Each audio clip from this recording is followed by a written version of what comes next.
What's the difference between mold and mildew?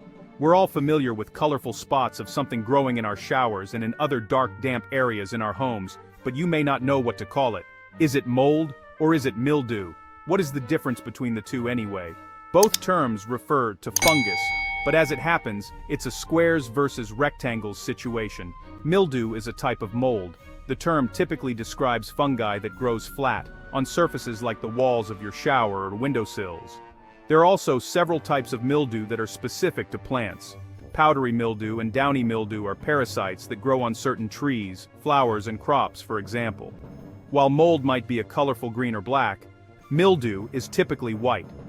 The word mildew originally came from honeydew, a term for sticky secretions aphids and other insects leave on plants, which people used to think came from the sky, like dew. Eventually, the word came to refer to the mold caused by the fungi that fed on these secretions.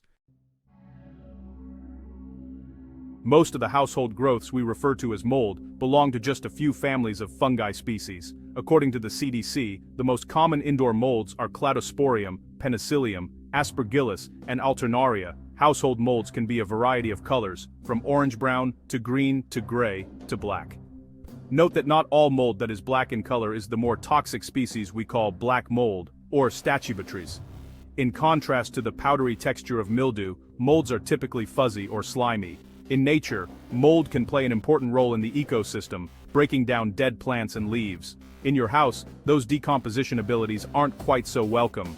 Mold spores fly through the air, and when they land in moist places, they start to grow, whether that's on food, your ceiling, paper products, wood, carpet, leather, or elsewhere around your house, and in the process, destroy whatever they're growing on.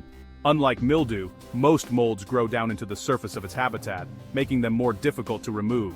In porous materials, mold grows into all the empty crevices, which is why it is often impossible to remove all the mold from ceiling tiles or soft foods like bread. Getting rid of the unsightly growth in your damp bathroom is more than just a matter of aesthetics. Indoor mold can cause allergic reactions, such as a stuffy nose or itchy eyes, and can lead to infections for people with compromised immune systems. Some people are more sensitive to mold than others, and may experience more symptoms when exposed to it. Generally speaking though, mold spores are everywhere, so you're never going to live a totally mold-free life. Spores will come into your home through windows, doorways, ventilation and climate control systems, and via your clothing, shoes, and pets.